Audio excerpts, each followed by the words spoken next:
Hello guys, welcome back to another episode. There is a message that I want to share with you guys, and the message reads like this. Hello my brother Nash, how are you?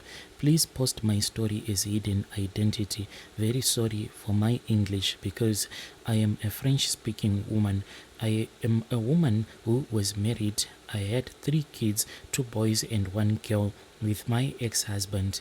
But when I was staying with my ex-husband, then he started complaining and he said that he needed 1 more child, but I failed to give him another child. I do not know what was happening at that time. My brother, we started to use a lot of herbs, so much that whenever I'll be on my periods, a lot of white stuff will be coming out mixed with blood. So I started to suspect that maybe I was having cervical cancer. I went for so many tests, but all of those tests, when they came back, I was negative. I didn't have any cancer at all. This thing, it happened 5 years ago. Me and my husband, we started to fight a lot because he kept on telling me that why was I refusing to use some of the herbs that he would regularly bring back home. When I spoke with my mom was also against that idea of my husband constantly bringing me so many herbs, and these herbs, they were making me so sick because for 1 year even people thought that I was pregnant because my tummy kept on getting bigger. There's so much that people thought that I was pregnant, but I was not pregnant. Then it all stopped growing. Then my tummy returned back to normal. So I started to suspect that my husband might be using some very powerful charms on me, not knowing that he wanted to kill me, or what did he want to do. When we kept on fighting about this issue, my mom then came and picked me up because my mom, she is a woman who is a very prayerful one. When she came, she told me that she had a very terrible dream. When she saw me and my husband fighting in the dream, she said that I saw that in the end we were burying you. So my mom came and then she collected me. I then returned and I started staying with my mom back in the village. When I started staying back in the village, my brother, life was really hurtful and my heart was always broken after I had the news that my husband was now married to another woman. I think that it only took him less than 3 months for him to move on with his life and got married to another woman. I stayed for a little while, then I decided to go to the city to look for a job because at that time my husband had asked me if I wanted him to take care of our children. I said, yes, you are supposed to take care of our children because we had these children together. He then said, no, I will only take care of your children if you are staying with me. Because what if I give you my money and after I have given you my money, then you start to spend that money with your village boyfriends? I was truly hurt, so as to show him that I was an independent woman that was capable of taking care of her children. I then said to my husband, please keep your money because I do not need it. I am going to use these hands that the Lord gave me so that I can work and take care of my children. I then went to the city. I was now working for this other family. It is quite a rich family that is here in Lagos, my brother. When I started working for them, I noticed that the wife to that man that I was working for, she was a nasty woman. She had a cruel behavior. But still, I told myself that I was here only for work and nothing else. So I kept on doing my duties, even though sometimes she would accuse me of false stuff. But this woman, she was really sick. So many times I saw that when she would cough, she would be coughing blood. I don't know what kind of a sickness she was suffering from. So this woman, my brother, she then died. This was last year in December. That was when she died.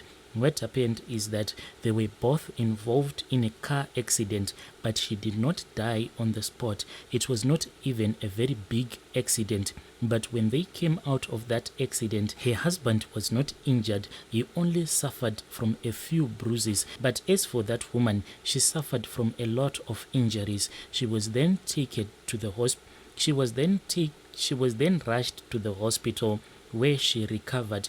After she had recovered, she came back home and she kept on coughing blood, but this time around it was really serious. It was different from the way that she used to cough this blood. Now she was always constantly coughing blood, so much that she was no longer sharing the same bedroom with her husband. This behavior, I had noticed it from the very first time that I had started working for this family. I noticed that the husband always sleeps upstairs alone.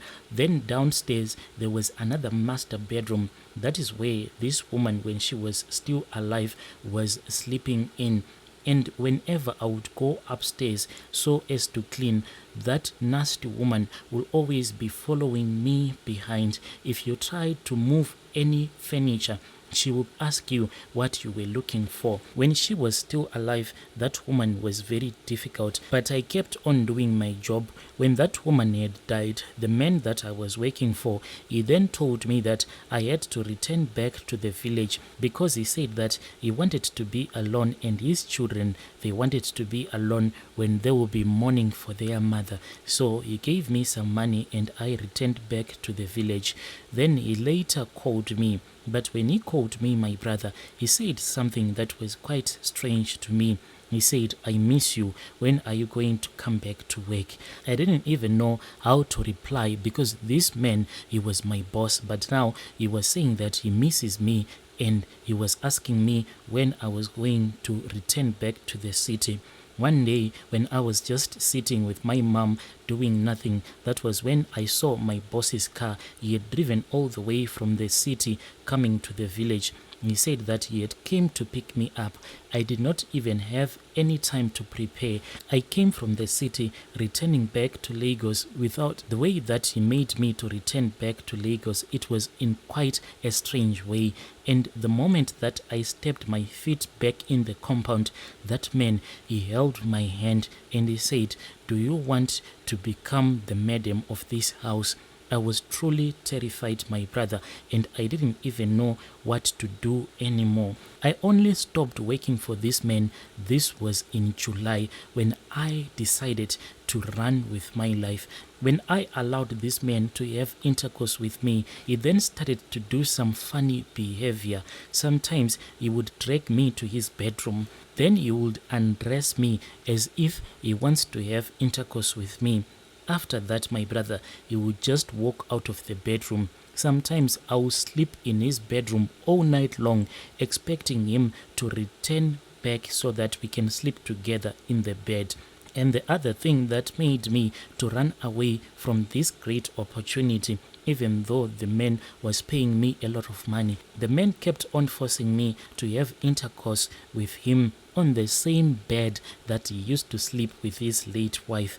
This was like a taboo to me, and whenever I would tell him that we were supposed to buy another bed for the sake of his wife's memory, he said that everything that was in his house belonged to him because it was his money, so there was no need for him to buy another bed.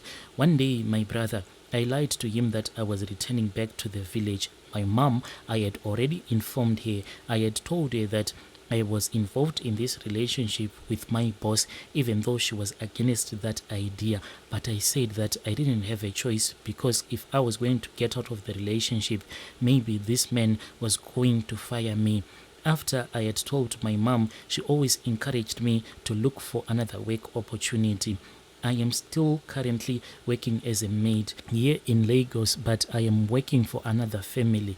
My brother, this thing that happened to me, it was really serious. Dear listeners, right there was a message from one of our dear sister who was saying that I am a French-speaking woman, but I will try as much as I can to write my story in English. Yeah, that is Africa for you.